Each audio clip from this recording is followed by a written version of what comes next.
So I've never, that's the kind of honor you get that goes so far beyond, these fellows, elected fellowships and so on. To hear someone say that a conversation influenced a trajectory and intellectual school of thought that the person that has worked around. I have to say that I remember that conversation, and Kate was not incoherent. It was a fascinating and energizing conversation, and it got me very excited. I thought I would start today by talking a bit about Microsoft Research. First of all, it's an honor to be at Waterloo.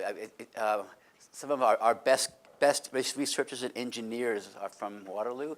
Waterloo is known as a feeder university for Microsoft Corporation. The backbone of Microsoft runs on Waterloo in part. I had a developer that I took on in 1999. Actually, I should say I wasn't a developer. An intern from undergrad came and he said he had already done 3 Microsoft internships in Windows CE, and he was a superstar, and he would only come back if he went to MSR. We said, well, we don't take undergrads. We do sometimes, but it's pretty rare. It's PhD level typically at Microsoft Research for the interns. But I'll tell you what, I'll go with Paul, and unbelievable. And he decided to stay on as a software development engineer since '99. He came back a year later after finishing at Waterloo, and he's been with me as kind of like my right-hand engineer over the years since that time. Anyway, so we're about 1,000 people, engineers and scientists across several sites. The mission has been unchanging over 25 years, almost 26 now. Expand the state of the art in the areas that we study. Those areas are typically decided upon by the people who have been hired and the people they hire. And rapidly transfer innovations. And that's not typically by force, it's by energy, and that's what people want to do, and that's in part why they come to a company versus academia sometimes. They want to have both the framing of the problems as well as a place to have their stuff execute in the real world and deliver value every day. I've noticed over the years that some of the coolest stuff comes out of an interplay between people doing design kinds of work and playing with rough ideas, like Andy Wilson playing with a 3D camera back in like 2003.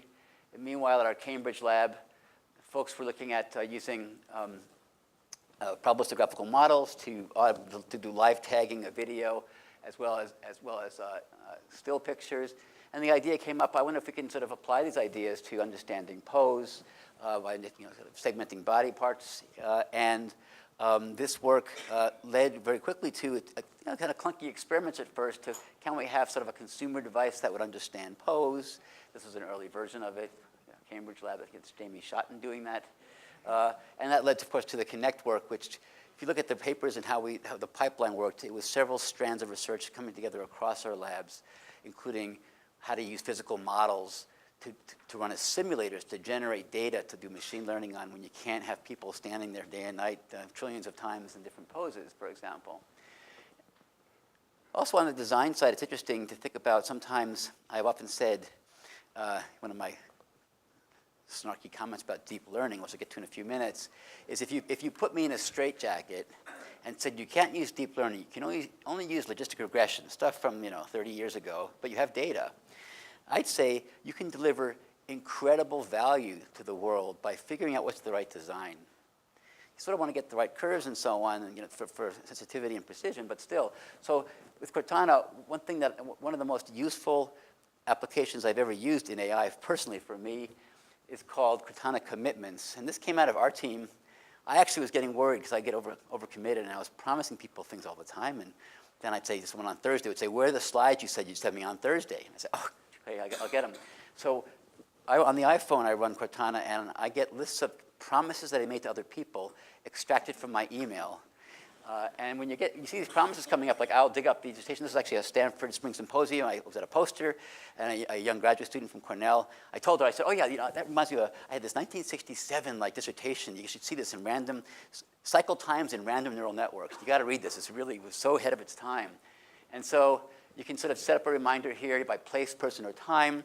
And then boom, you get these things done. It was just amazing to me. So you can really, so it's augmenting my memory in a certain way. To look things up and get back to people and so on.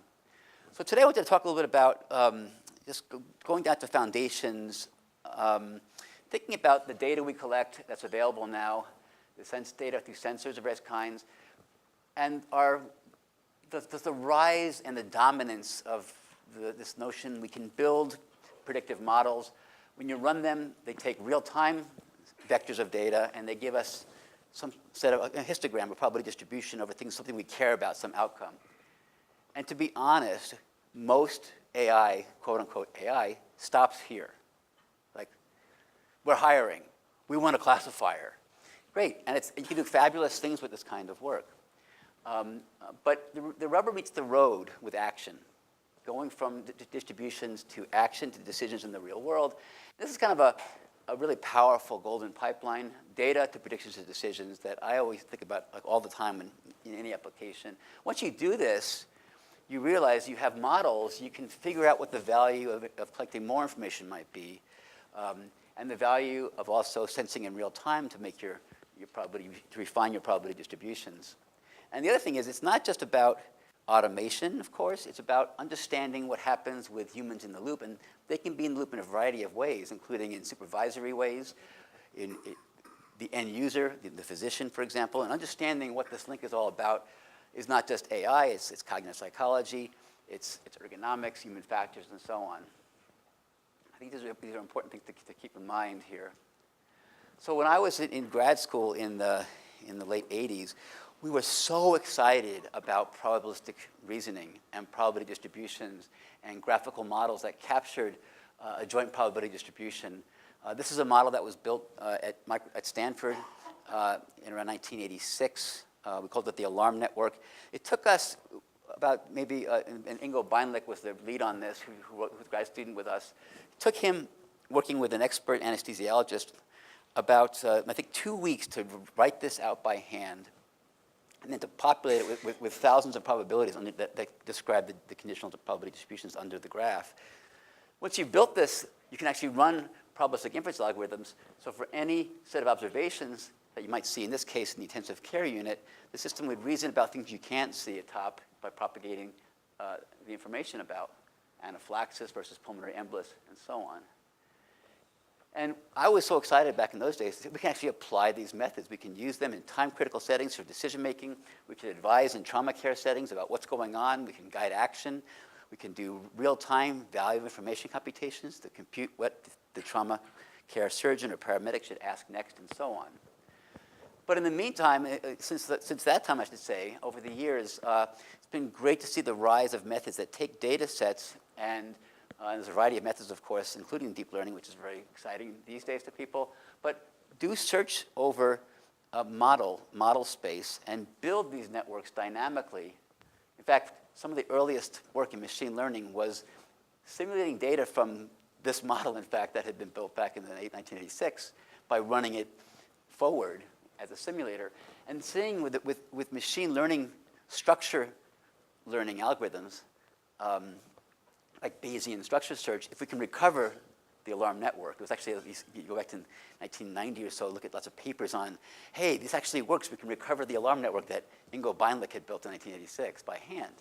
But the idea that in microseconds we can now take data sets and build predictive models, and they all, of course, look in, there's many different ways these look.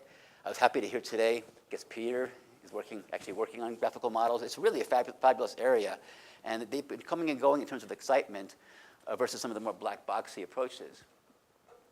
Speaking of which, so for me, this captures the frenzy about deep learning, convolutional neural networks. What you see here is word on the y-axis, word error recognition rates for recognizing speech dialogue in the wild. This was a data set called the Switchboard data set that was collected by an unnamed US government agency to see how well researchers could do at figuring out what people were saying over low bandwidth phone lines. And it wasn't spying on people. They actually, well, it sort of was, but they actually asked for volunteers. You know, could you volunteer just have free conversation over phones? And it's interesting how speech recognition around 2000, and people hammered on this, plateaued. And people were hammering on this, the inner speech conference. And In 2009, Jeff Hinton from Toronto came over and visited with us over the summer, and we discovered there that these algorithms that didn't work all that great in the late 80s and early 90s were simply famished for data. They were starving. And when you fed them more data, you got this incredible, in the speech recognition community, this is considered incredible. Like, oh my gosh. Now the red line there is human capability at figuring out what people are saying on those phone lines. And I should say that it was interesting to see that we're getting closer. Now, sometimes, now I'm going to go, this is the reverse version of the straitjacket story. Sometimes you really need to get the error rates down to make things work, especially in systems that do things like translation. We have a pipeline, and errors will accrue across a pipeline. So if you have errors in every single module, you end up with gibberish and just intolerable errors. And it's great that that jump in from the convolutional neural networks being applied now with the extra data has allowed new kinds of experiences like Skype Translator to translate between languages in real time. It's pretty impressive. Just a few years ago, we demonstrated this in China at a conference where it was just barely working, and we had Rick Rashid on stage and a packed audience of Chinese grad students. And Rick was going to, we said, like, go, and we were all sitting in Tianjin, sitting, with our fists clenched. And he started talking, and nothing was happening. And finally, the Mandarin started, and it was just fabulous. And I remember turning my head around, and I saw a young lady taking her translator off and with tears in her eyes as he was talking in real time. But last fall, we actually achieved human parity at Microsoft Research. We hit a particular measure of human parity with a little bit of fanfare. We see this in many places these days, this kind of reaching new kinds of competency levels. That's the team that did that work. Great folks. Excuse me, can you speak a little louder? Oh, really? How about I put the mic closer? Sorry, I thought I was booming out here. I was trying to go softer. Has it been audible on this side? Maybe that you're sitting on a speaker or something. Sorry about that. So those same capabilities are now helping with automated driving and other places. In the laboratory, these kinds of methods are being used, not just deep learning, but other kinds of public graphical models to do things that we haven't released to the world yet. Just imagine, have your imagination run wild now about what you might do in human-computer interaction with a technique that could very accurately and at a distance recover your gesture and the pose of your hand. I often say that if you can get thumb and forefinger into digital worlds, you can build civilizations. These aren't videos. This is a generative model coming back very much on the edge and really with accuracy, detecting, segmenting, and understanding what's going on with a hand. And of course, there are lots of new directions. And the one thing I love seeing with deep learning is this is such a black box area is core research. So one area that excites me, just give one example here of a direction that excites me personally, is the idea of injecting information about the physical world into these otherwise flat models. So for example, imagine a representation where you can figure out or give a system hints about pose and lighting and shape, for example, face and head recognition, head pose recognition, and use it to do automated generalization through segmenting out those kinds of invariants in life and causal relationships. So for example, to give you a sense here, the system actually understands notions of how in a training set, a nod might distort a single flat-on face, or how illumination, if you moved it around, would change a face. So it actually intrinsically understands that. So you can actually have the system now take an observed image, and when it does inferences and reasoning, it understands about poses, and it can generalize automatically based on core physical understandings, which I think is an interesting direction. You can read about this paper from Microsoft Research and from the MIT group that we collaborated with there. But today I wanted to step back and talk about, for my title, with that kind of introduction about where things are and kind of exciting areas and what's happening at Microsoft, three general areas of work that I think are exciting for looking at applications of machine intelligence in ways that are socially relevant for social good, transportation, healthcare, and looking at this idea of people and machines and their relationship. back in 2003 or so, we were so excited about Seattle traffic, and we had lots of data coming in. We realized in those days that we had this idea of different heterogeneous sources of data over time. We had traffic sensors in the roads then. We didn't have GPS yet. We had weather feeds over years. We can go back in history, for example. We had data about major events in Seattle, incident reports, kind of this telegraphic kind of way that accidents are reported and lane coverage and so on. And based on that, we can sort of build a system and a service that could support a smartphone. And this was interesting news in 2003 that people were buying these old clunky smartphones just to have the application. This was called SmartFlow. You know, you'd ask people at Microsoft, who has a smartphone? Did you buy it for the application? Yeah, I got it for SmartFlow. And the idea was the system actually powered up and put up these little disks for Seattle about how long a pie chart here would that clog last. And we showed in the UAI paper how powerful this was. We used to call it streaming intelligence. It was a new idea. You can get traffic in your pockets and this prediction of the future and so on. But one thing we realized, and I want to highlight this just for people interested in the link between human-computer interaction and AI, we started thinking about what's the role of predictions in people. So here's a person here. They're looking out at the world. Let's say it's a Seattle traffic expert.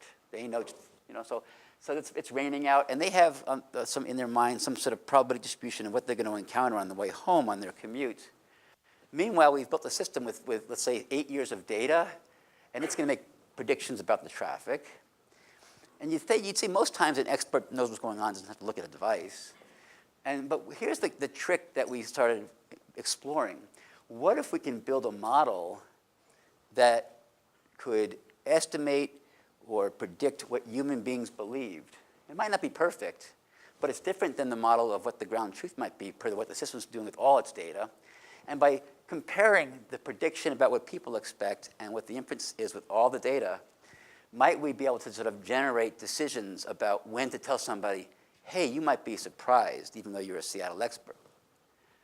And wouldn't that be a better way to use a device than just people glancing at it? So we ended up building models of surprise. Now they're different.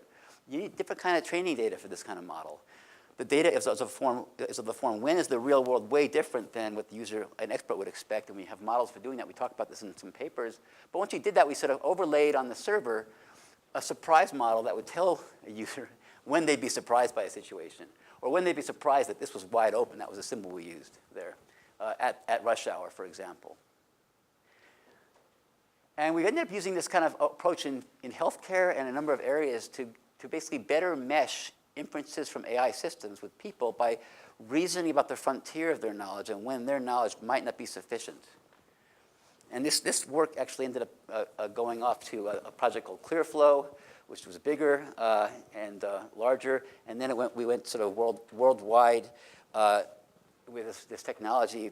In part, portions of it are being used around the world right now in Bing Maps.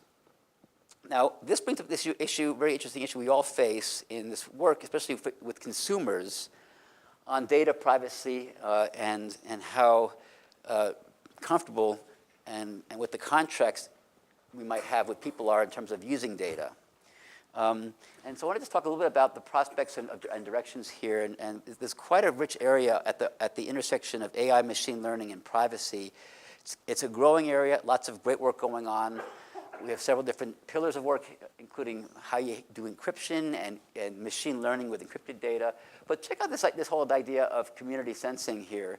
The basic idea is we could take traffic from Seattle at different times of day or over the course of a day, and by this heat map here, of course we do it for all the roads, you see how subscribed roads are.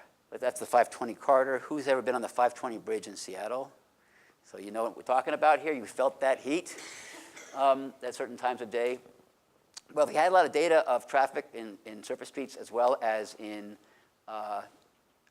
highway system, you can build models that would tell you how much better you could do with your predictions about what's going to happen with traffic or what's going on now if you looked in different regions and propagated the information, right? So if I looked at S12 here, how valuable is that if I propagate the information and look at my task? And what's the prospect that the task would be utilitarian. You can have an objective function where I want to take all the directions going into the system and make it such that I'm going to sense from members that might agree to have their data sensed over time in a way that is minimally invasive but maximizes the utility for the community of users of the whole system. And so this was with Andreas Krauss, who was an intern with me at the time. The idea was to say, consider the phenomenon. What's the demand model in terms of the road demand in this case? What's the availability of people in different locations? And what do they say about sharing? So we imagined a world where you're part of the Bing community service or community, and you say, you can take any 30 GPS points from me per month, one per day. You get to decide which one to sense. And we describe how you do this in a way that really trades off the data and doesn't just grab everything, but uses it in a way that we can show the world maximizes the utility for the population, given various definitions of what that would mean. And you can show how much better this would work than random. And we have a nice paper that was at IPSN a few years back. Again, you do a project like this and you start applying these ideas everywhere. Utilitarian decision theoretic analysis. Take data as it's needed, make a contract with users who will provide it, and limit the invasion on privacy. So now let's stick with transportation, but go into the air. I have to say that I injected some of these slides into the deck after having lunch with Grant, our local balloonist today. I said, I'm going to put some balloon slides in here, but stand by for the balloon part. So NOAA, the weather agency for the world, has a Winds Aloft program. Every, I think it's 6 hours, they launch balloons at these sites. They retrieve and they get data from, and they build that wind map for the country that planes use and weather people use based on these measurements. We noticed, this is Ashish Kapoor and I a few years ago, that at this very moment, this is not very different than what you'd see if you looked up in the sky or went on to a FlightAware site of planes in the air right now. So we thought to ourselves, who needs, well, it's good having ground truth, those 162 balloons being launched, kind of clunky but interesting.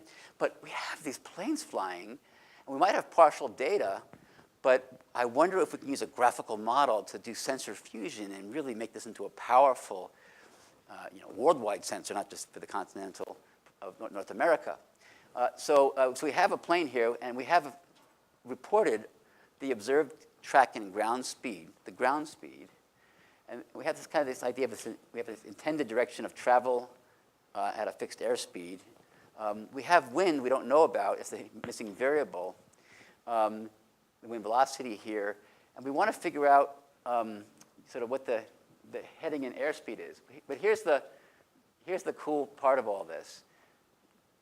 We have some idea of how fast planes of different model types go at different heights, and that's reported. And we also know, per proximity, that planes flying in the same local region, going in different directions, are probably encountering the same wind. That's the trick. That's how we do our kind of multiple simultaneous equations. And you can sort of imagine how this would work with lots of little triangles. We build this is a plate representation, but a graphical probabilistic model that does fusion. And lo and behold, we have wind flow. We say this is the first real cloud service. So you can go to this site right now and actually see the winds. What we show is NOAA map. This is what NOAA, what pilots are looking at, what wind flow is seeing at any moment at different heights, and the difference map. So you get a sense for it. Now, how well does it work? Well, this is where the balloon story, our personal balloon story, starts. We had high school kids at the time. So my son was excited about balloons. We said, okay, work with us. We're going to have fun with the balloon, but also do some studies. And so we actually sort of did analyses with launching helium balloons, weather balloons. And this is one example of one here. We report in the paper that we predicted from NOAA data that the balloon would be launched here in Washington State, Eastern Washington, and it would end up over there with the NOAA winds. And wind flow tells us it's going to go over there. So we called the flight agencies. We're launching a balloon. There's like crackling radios. It's very exciting out there by the Columbia River. And we launched the balloon. This is what I was trying to get in there, Ward. So this is over the Columbia River here. It's a nice view of the day here. We thought we'd just take a little pause here to reflect about natural beauty of the cloudy Washington State. Not exactly Seattle here. But it's kind of cool that you just you have to go retrieve this based on the satellite signal that you subscribe to. But I have to show you the little Earth curvature here. It's kind of fun to watch before we had the pop. My son did a great YouTube video with music to this. It's much better than my video here that I'm using. Is anybody on the balloon? So just a sensor at this point. Oh, and it pops. You have to talk to somebody else if you want to go up on a balloon. Isn't that kind of cool? Anyway, so here's what happened. Oh, sorry, I want to start that again. Oh, what the heck? So here's where the balloon landed. It's interesting how our models work. It's a little bit better, we think. And so this led to another set of projects. By the way, a major flight company has been accessing our in experiments right now, WindFlow with direct APIs that look exactly like the APIs that NOAA provides. They just point their flight planners at our winds. Speaking of that kind of thing, there's an interesting problem we've been looking at called, believe it or not, the Canadian traveler's problem. We actually have an Amos paper, I think. It's called, sort of a Gaussian process with predictive models to solve the Canadian travel. I said, why do they call it the Canadian traveler's problem? Apparently, truckers will be driving up near Banff, and they're going through a road. They don't know if it's closed or not, the road. And so they don't know the cost on the links between the nodes.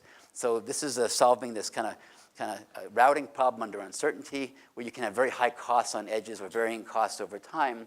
And so we've done some work in this space where understanding if you actually knew winds and you had sensing even locally that was not global, what are optimal routes you would take? And it's very interesting to see the savings that we think we can actually squeeze out of the CO2 footprint and fuel costs and time of flying if we started applying these ideas to commercial air transport. Call it sort of precision planning for routing, and we did some studies. And this is Amos 2014 piece of work here. So I want to go from now transportation to healthcare. This is another big sector. I know it's a big stark change. I should have had a better transition slide. I'll talk about some work. I'm very excited about healthcare. I think there's so much low-hanging fruit in healthcare, given the costs. I don't know how Canada does it, but in the US, healthcare is pretty poor in many ways, and it's extremely costly. I won't give the numbers because it's always changing, but it's some huge chunk of US GDP. I mean, it's amazing. So about 10 years ago, we gained access to some company relationships with a database in Washington, D.C. at one of the large urban hospitals. It's like the 9th in the nation of health data that had been collected in a kind of a homegrown system before EHRs, electronic health record systems, were very popular. They had 17 years of data, 30,000 variables. It's really impressive. And we said, look, I wonder what we can do with this. And at the time, there was a big challenge in the US to address this problem of hospital readmissions. Patients would be discharged from the hospital, and then the tracked penalizable number per Medicare in the US is returning to the hospital in 30 days. It's called a readmission. A paper that had come out in 2009 said that 20% of Medicare reimbursed patients are back within 30 days, 35% in 90 days. And if you looked at the avoidable ones, they estimated it was a $17.5 billion cost that was being incurred. I said, look, I wonder what we can do there. Well, this work led to a product that we ended up shipping, and it's still running around the world in different nations, in the US, Canada, called RAM, or Readmissions Manager. Doctors will see on the patient record probabilities of readmission in 30 days coming up, looking at many variables, and little explanations that will come up based on the classifier's top N variables that are being discovered in that patient. It's interesting, the model works quite well. We found that, by the way, we couldn't just take one model and use it around the country. This is a real problem, I think, with machine learning, to assume that. Even taking this model we built and bringing it to 10 miles away in the same hospital system to a different hospital with different demographics led to remarkable drops in the power, the predictive power of that model. So we had to build on board this kind of lawnmower. You know, you install the RAM system, you pull the cord, and it goes back in time and trains locally and tests locally and sends out a curve. And per the fact that we didn't have best practices in those days, and per my heart strain, Eric Horvitz received the curve in his inbox in email, printed out from like Southampton, England. Okay, it's working okay over there in England for those patients. And so you can imagine this implies best practices needed and so on. How do we monitor these things someday?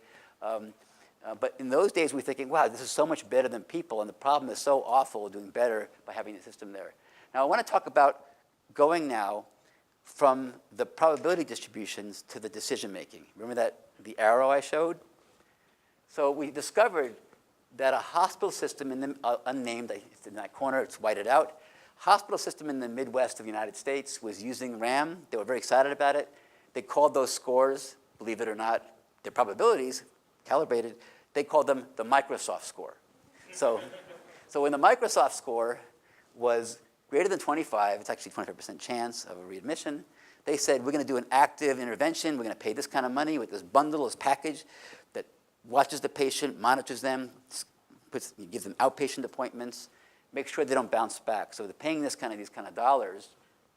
And they say when you do that, based on their estimates, they will save $1.5 million per year at one location. And so we said, well, you know, interesting. We never really gave anybody guidance as to what threshold they should use and how it works. So let's talk about that a little bit here and talk about this last part, this last box here. It's very important, I think, for thinking about how we build AI systems in the future. So congestive heart failure is one of the major culprits of readmissions. It's a revolving door illness. It's an illness that I think over 10% of us will have if things continue on, if we reach 65 or above. Once you have it, it's a high mortality rate per year. The management is about a $35 billion a year cost. And we said, well, the different people have come up and written a lot about different kinds of intervention packages. And they say, well, we did this in this hospital. It cost this much. It cost $8,000, but we reduced readmissions rates by this much and so on. So we asked the question, what would it take? And it turns out if you have the cost of the intervention, and by the way, there are smart scales, Wi-Fi scales, because sometimes these patients don't take their meds or they become fluid overloaded and they can't breathe so well because the heart's not pumping very well. There's all sorts of interesting programs, some expensive, some less. But there's the cost of the intervention, the reduction you observe in the readmission rate, and what's the cost of a readmission if you have a readmission on the health care as well as the dollar, on the health as well as the dollar value. And so we found we had this all these variables in our data.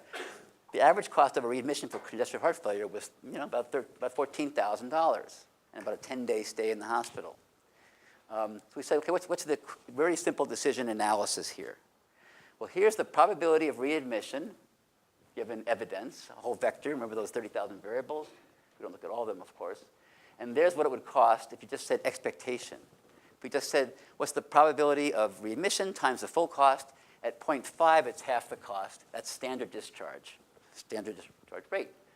Well, it turns out aggressive follow-up, you pay some money up front, like $4,000, and it may or may not be useful. You may not have needed it. And you reduce the rate of readmission. And you can show with simple equations. It's kind of a linear model here. And these two curves cross, aggressive follow-up and standard discharge. And they cross at a point called P star in the decision analysis literature, at which you're indifferent in what policy you used. So if you want to save money and save lives, you say, I want to follow a policy that runs on this lower convex hull here, right? You want to basically keep costs down, so you want to not go standard discharge, you hit 25% or whatever it might be, probability, and then you want to go switch over to aggressive. And so if you hit your classifier, it's going to give you a number for every patient, it's going to raster and give you a number, and you say, oh, you're a little bit over, you get the full therapy, you get the full intervention. Now, what would happen if you did this policy? And here's the cool, the fun part of this. You build a simulator with data. So remember, when we build a machine-learned classifier, we typically take a big pie chart of data, often ordered by time. We train with most of it, and we leave a little wedge of the most recent data, because it's most like the future, out for testing. And that's why we build those ROC curves. But what if we did this with a decision analytical loop with the decision-making as well? So now we say, what would happen if we ran a policy with different thresholds as designed by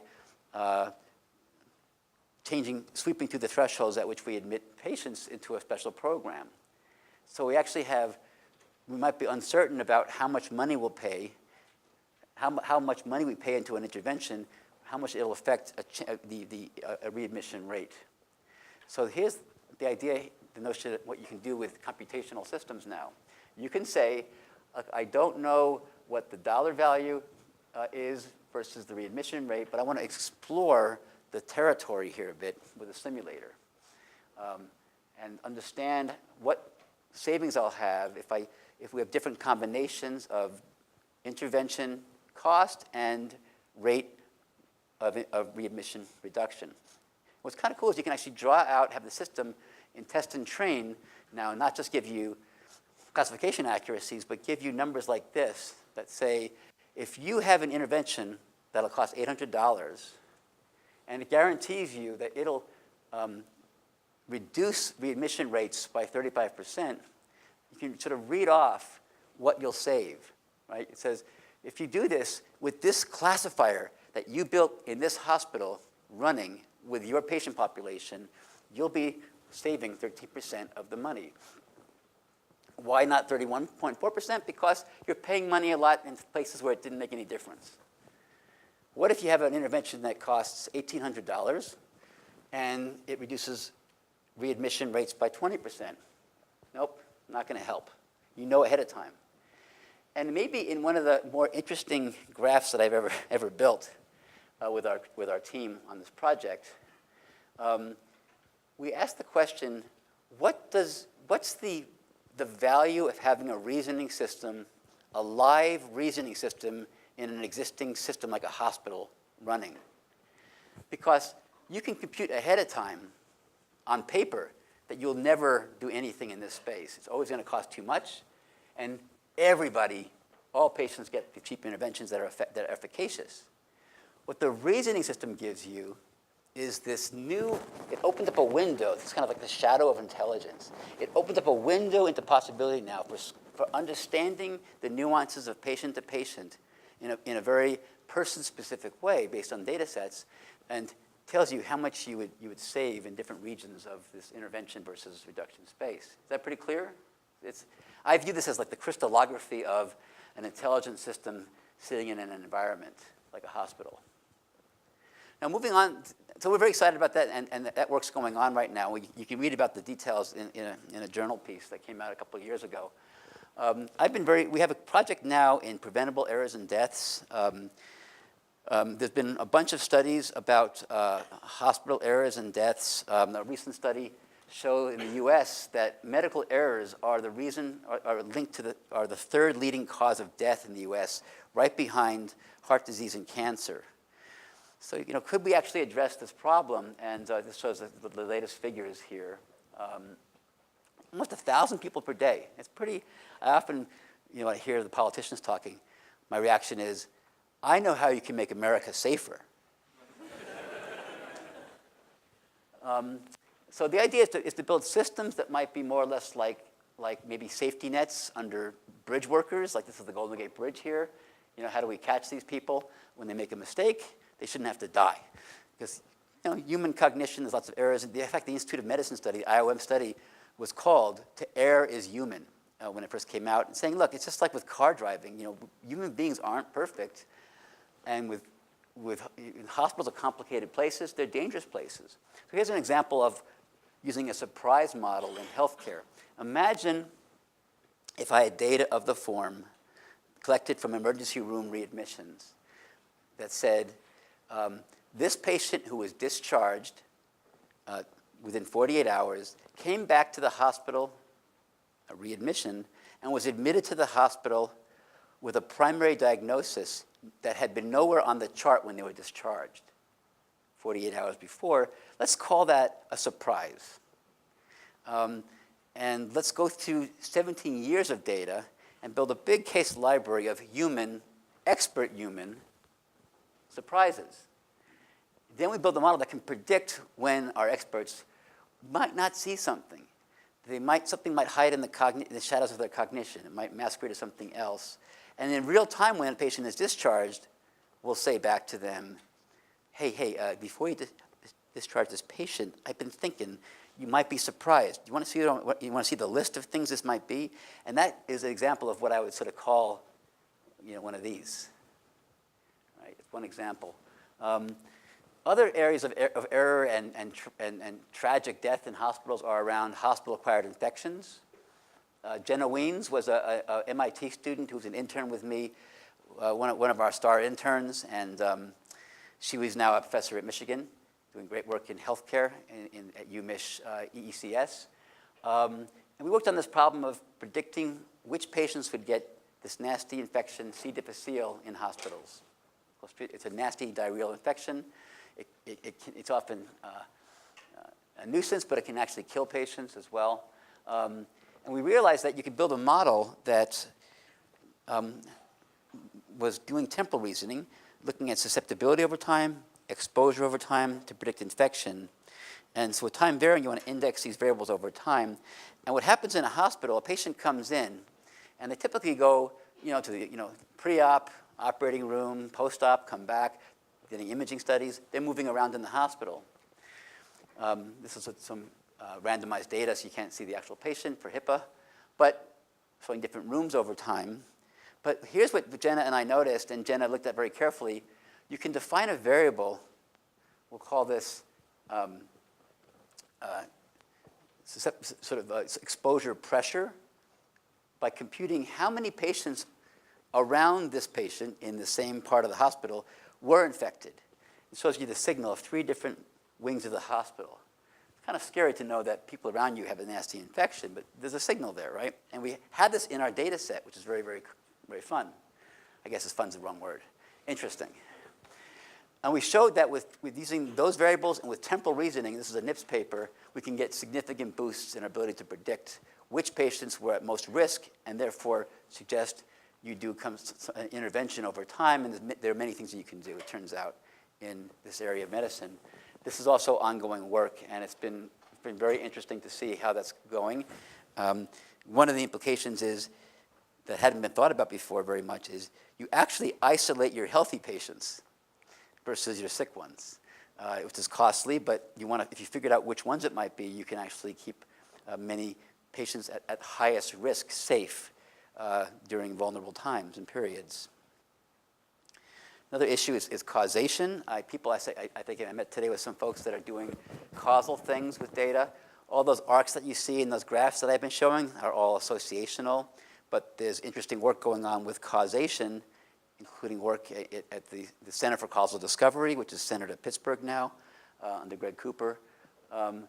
Take a look at these variables here. These variables were the variables that came up with as one phases of the research as the most predictive variables or the discriminating variables for which patient's going to be, the risk a patient has of becoming sick with an infection in the hospital, C. difficile.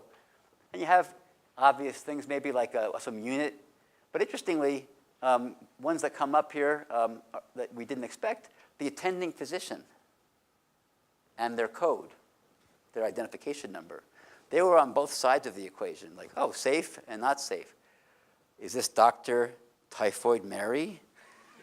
It's like, we should go watch what's going on there with the hand washing. Also, some medications seem to be linked that weren't in the literature anywhere, an opiate, and this led to some interesting studies that we have been doing. But we actually explored the doctor business here. And it turned out that this was the top expert in intensive care medicine. She was the best in the world. What's going on? She's getting the hard cases. So you got to be really careful, especially with naive applications of causation someday, in making poor decisions as to who's in trouble. And there's a number of methods, propensity scores, but of course more richer methods that do causal reasoning. So some of the work I've talked about today looked at things like, what are these existing sensors we already have, like airplanes in the air? And I think that's an example of, if we just think through all the infrastructure that's existing, even old infrastructure that's now connected, we have whole new kinds of sensor arrays that we can be using for new kinds of tasks. We've done work with messenger data over the years, earthquake detection through cell tower information, even detecting where epicenters of earthquakes are outside of a country based on people calling cell towers and making the cell towers into beam-forming detectors, predict where an epicenter is, for example. I wanted to talk right now about some work we're doing in medicine using search logs, of all things.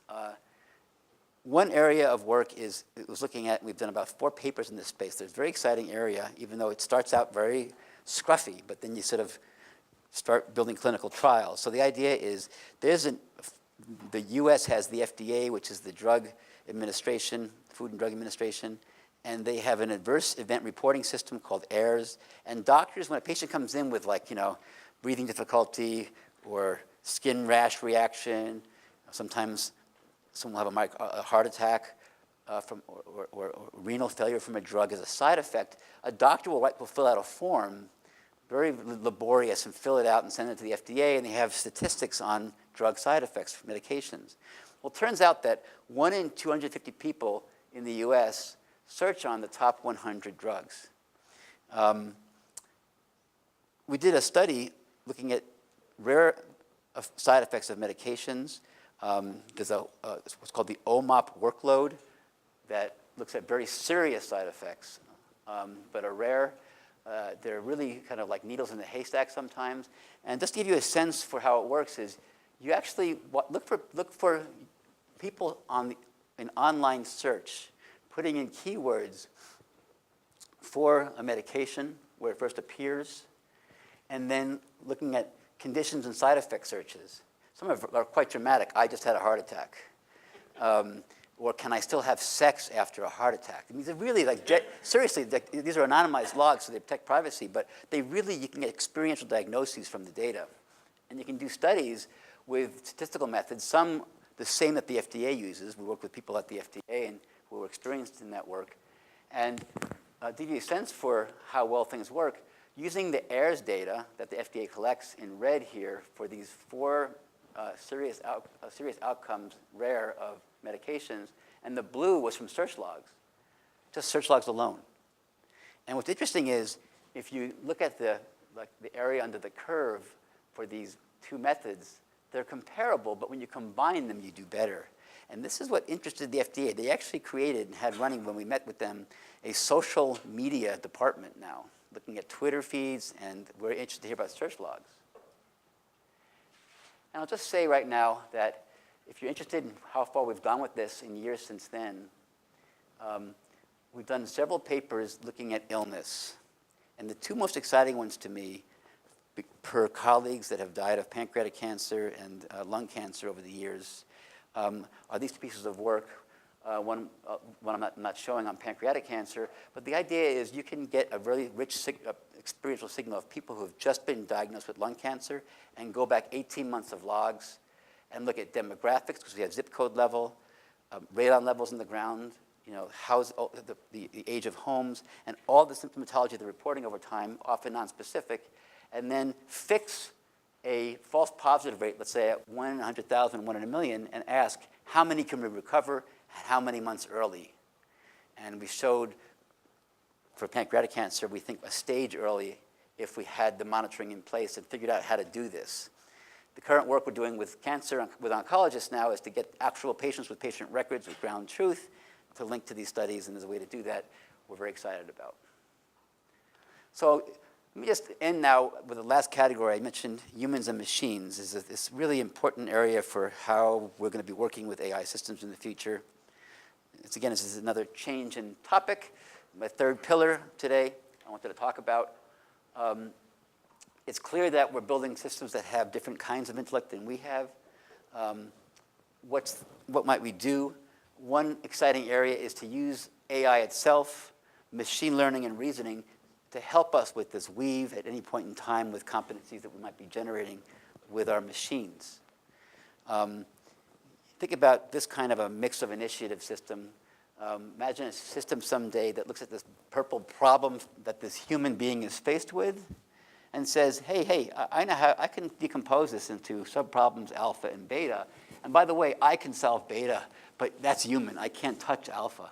Can you please do that? And you communicate that somehow with some sort of signaling someday and continue to recurse. And it's interesting to think about how that might work someday. One example of work that gives me hope about doing things well in the future is a project that we've been doing for a number of years, working with citizen science. We've applied these methods in other areas as well.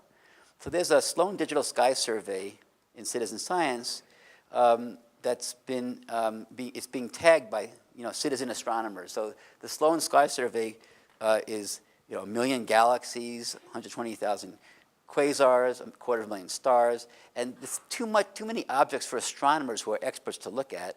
So the Galaxy Zoo people, part of the Zooniverse project, created this interface here that shows galaxies and trains people in the world who want to help with how to tag these galaxies to help tag them. And votes come in, and science articles have come out over time. And there's been 100,000 people as of a few years ago, and 34 million votes coming in. And actual papers are written based on the citizen science input. So it's actually helping with actual science scholarship. Well, we realized a few years ago, this was A.J. Kamar and Severin Hacker, and Chris Lintott, that we have machine vision, and we have people, the crowd. And why should people do extra work if the machine vision system can understand and learn how to classify these galaxies automatically with 453 features that it's segmenting and so on as the galaxies come in? And so the project used machine learning to basically figure out how to fuse people and machines. This is what the machine vision sees, these kinds of features, kind of these spatial frequencies and so on. But we end up building this, at the heart of the system, a Bayes net from the data that understands, based on the visual features and the votes coming in, if you picked anybody who's waiting in the crowd, what they're going to say next, right? And at any moment, what's the actual ground truth going to be if an expert looked at that galaxy? So this joint model is reasoning in the background, and it can actually power up a planning system that understands when to stop, when to ask for more votes, and who to ask for more votes from, given histories of abilities with different galaxies. And it turns out that if you run the system, we showed that we can get 100% accuracy with just half the human effort, and 95% accuracy with just a quarter of the human effort. So it shows we have ways of using machine learning itself to do ideal complementarity. And this is what excites me about the future. We can imagine in the future, what are people good at? Now, of course, it might be changing over time. And what are machines good at? Or even what do people want to do? And what can machines do to help them? And have a complementary computing system like this. And even deeper collaborations are possible in the future. I think that our great-grandkids will probably be in the kitchen if they work on recipes together and have systems that go beyond what Alexa does today. Actually watching, understanding the physical surroundings, making comments about how to handle a recipe. I often make this kind of joke that imagine our great-grandkids going out to whatever they do in the evening when they're off from work, and they tell the robot, take care of the kids, buzz me if there's a problem. That could happen in our time. What would that take? This is a part of a project called Situated Interaction to understand people in physical environments, in social settings. This is the reception area at Microsoft Research. People facing the receptionist here, the receptionist. We had signs up about privacy, and people were part of the study. People asked for shuttles, they asked for different tasks. We took a lot of this data and looked at the problems and actually started building a hardware and software platform we call the Psi platform for situated intelligence, that looks at the speech synthesis, speech recognition. It combines several modalities, vision for tracking faces, understanding multiple people, understanding how to have a conversation with multiple people. And to give you a sense for how it works, here's an early video from a few years ago. You see my hair's a bit different then. What's your name? Dan Bohush? Are the two of you together? No.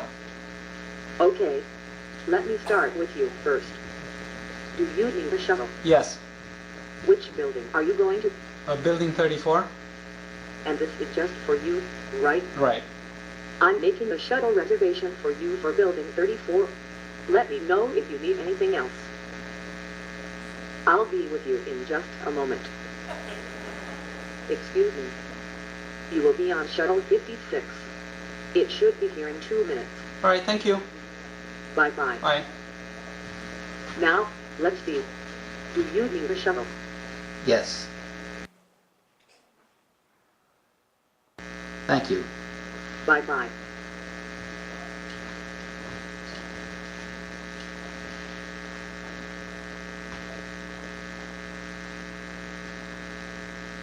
Let me check on your shuttle. You're still on shuttle 56. It should be here in 1 minute or so. All right, great. Thanks a lot. So we ended up actually Bye-bye. fielding that system in the reception area at Microsoft Research, a much nicer one. This is how things look now. We have an ecosystem. This is about 2 years ago. You'll see the directions robot, the automated elevator, and my receptionist now, my automated assistant, all running on the same platform. Our Star Trek elevator. Been in service for about 5 years now. Going up.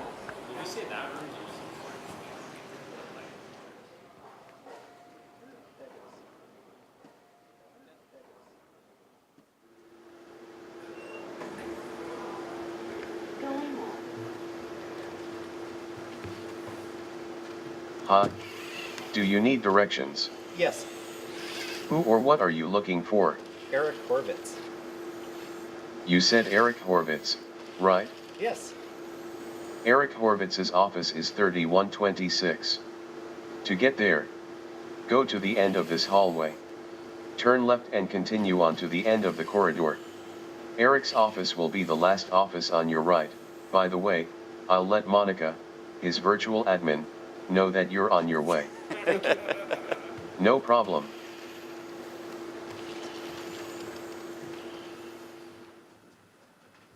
Hi. I was expecting you. The robot told me you were coming. Are you here looking for Eric? Yes. Are you here for the 5 o'clock meeting with Eric? No. I'm sorry, I thought you were here for that meeting. Could you please swipe your badge? Eric is not here at the moment. Let me look at his calendar to see if I can tell where he is. His calendar says he should be at a meeting in his office now, so I'm actually not sure where he is. He will probably be back in around 15 minutes or so. Would you like to leave him a note, or maybe come back later? We'll come back later. Okay, you could try sending him an email message. I expect him to look at his email in around 10 minutes. Guess I'll see you later then. Bye-bye. Thank you.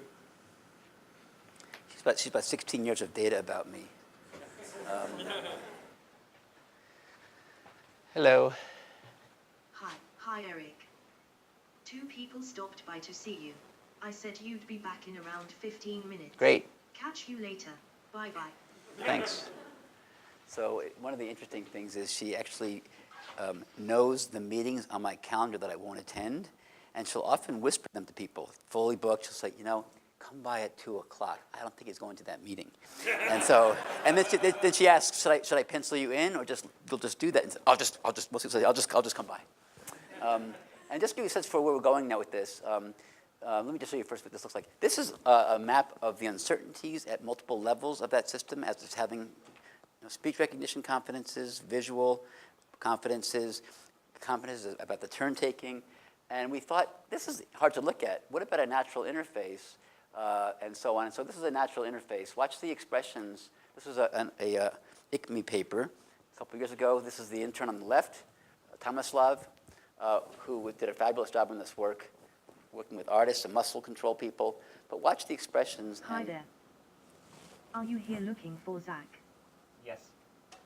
Are you here for the 2 o'clock meeting with Zach? Sorry, did you say you were here for the 2 o'clock meeting with Zach? Yes. Is one of you John? Yes. Sorry, I can't tell who is speaking when you stand so close together. Which one of you said they're John? I did. Right. Hi John, Zach is expecting you. Will you be joining the meeting?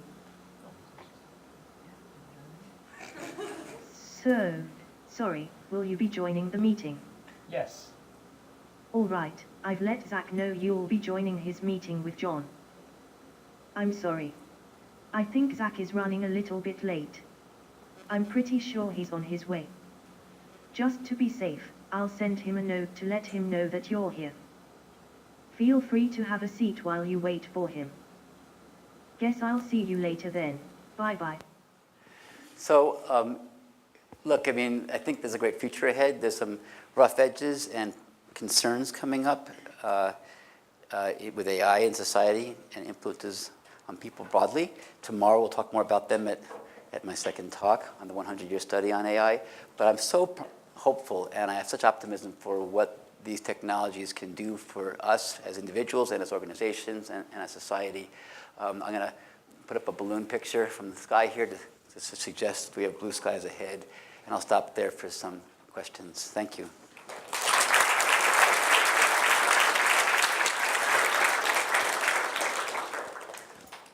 Oh, and there's a microphone. Okay, like, you know. I just realized that I could have turned myself up too. It's interesting. So I'm sorry about the low voice. Okay, do you have any questions? Okay, so this question has to do with the planes and the optimal routing using the planes as sensors. If all the planes were to follow your optimal routes, you'd lose the sensors that you need to sense where they aren't going. Yeah, it's a great question. And okay, so I'll repeat the question. If all the planes, and you hear this question with traffic as well.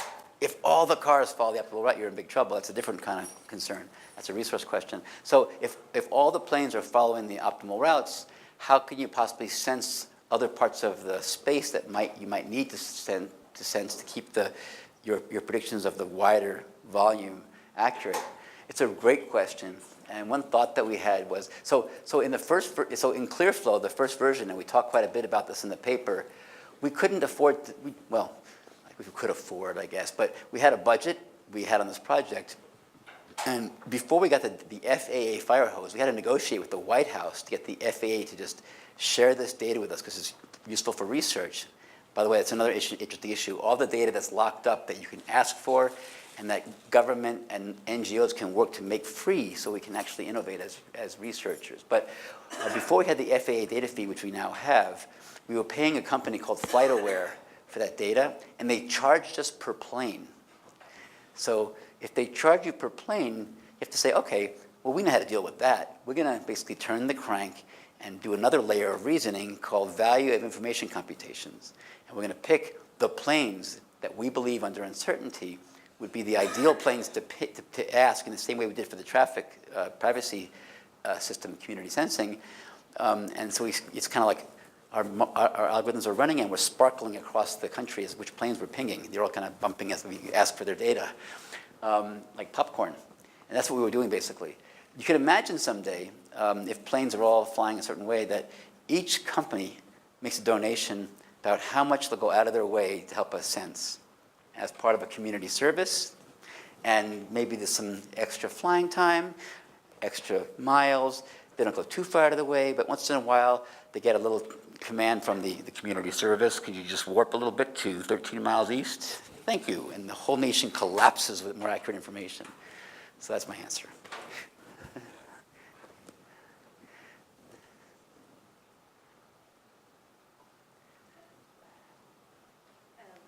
I guess we can talk about it. I'll repeat the question anyway. So for our so I TV was just wondering about the reasoning that we were showing, right, and surprises for users. So how do people take it? How do people change their behavior, I guess, based on that? And is there something that we can learn from data that how we can maybe alter the way how we suggest? It's a really good question. We haven't done a formal study of that in any of the domains. But I would hope that if someone really trusted surprise modeling in traffic systems, for example, they would basically assume if they heard no buzz from their phone towards commute time, it was but they thought. So they would be checking less, for example. We have other examples that are quite related involving NASA Mission Control Center and space shuttle data and more high-stakes areas.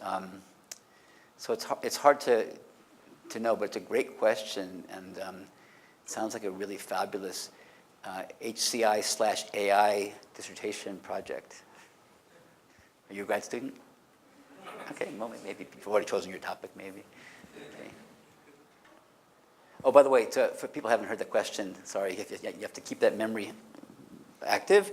That was how do people react when you show them things that might surprise them in the future.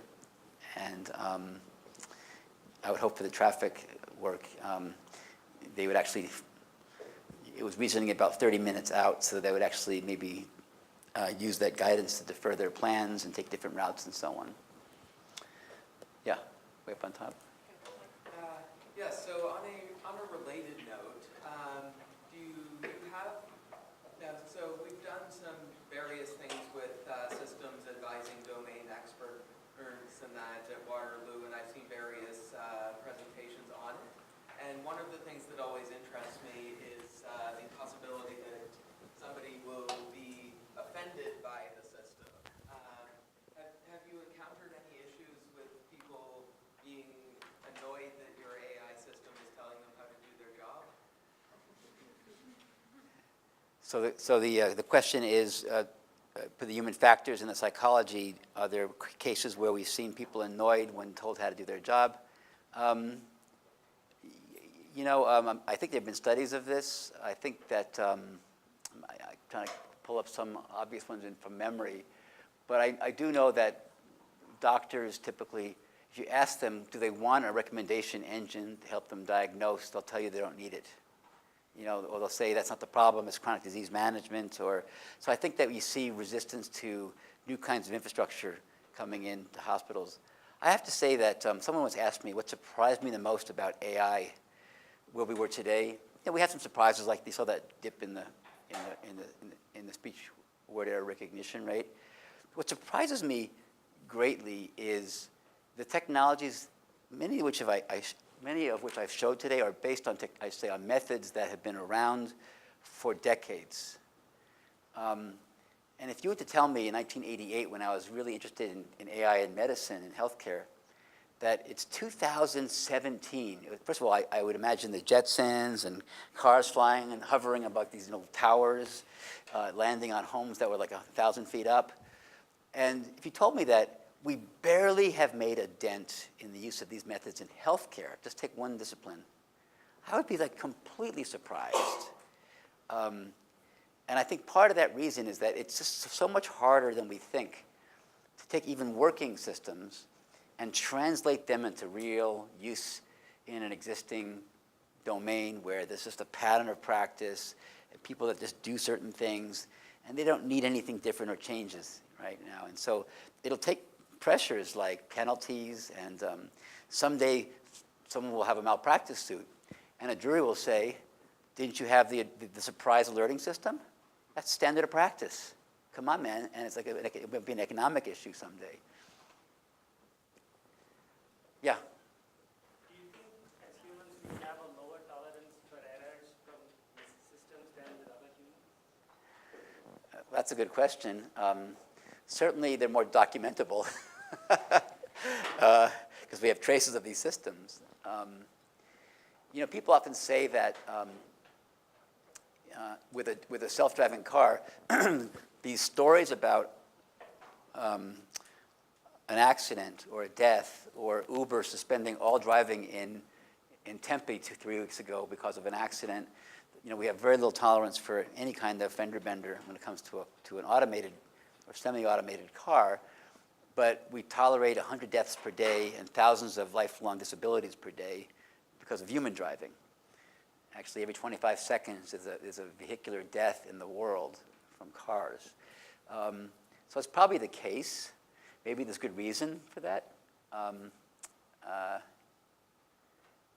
There's lots of discussion often about the subtleties of the ethics of making a quick decision in a car and what are the trades.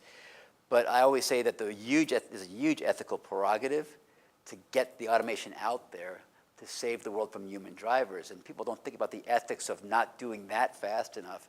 And that blows away the ethical nuances of what the car might do.